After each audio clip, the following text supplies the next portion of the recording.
I want to talk about two historical facts related to the history of psychiatry, corrective facts. First, the beginning of psychiatry is always related to Pinel. Pinel was the first, considered the first, to form a hospital, a psychiatric hospital, and to write a book with a psychiatric classification. And this was happened during the French Revolution. This is not specifically true because he wasn't the first. Before him, there was a psychiatrist or a physician called Vincenzo Chiarugi, who lived at the time of the Renaissance in Florence under the rule of Duke Leopoldo, and he was the first one to create a hospital for mentally ill patients.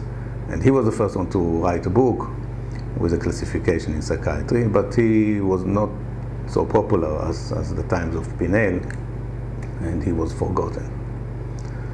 Another thing that needs correction from historical perspective is the idea, which everyone thinks, that ego is the term that was coined by Sigmund Freud. And this is not true.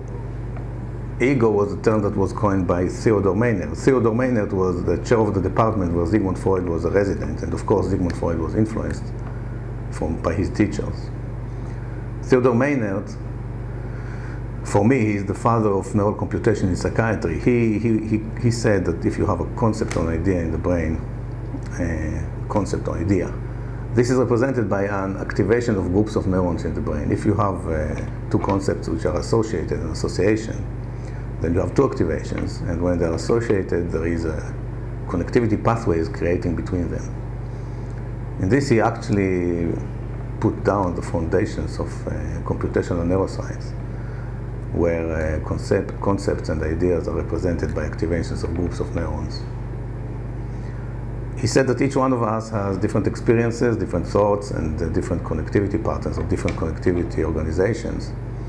And this individual format or connectivity or pattern of organization was termed ego by Maynard. Sigmund Freud took this idea and developed it theoretically. He, at a certain stage, decided not to relate it to the brain and to talk about it in a general way, although he was aware that one day we should go back and find ego in the brain. And he developed it theoretically and contributed a lot with this theoretical development by conceptualizing the unconscious, subconscious, and the dynamics of conscious activity. Today we should, and we are starting to go back to relate concepts like ego to the brain.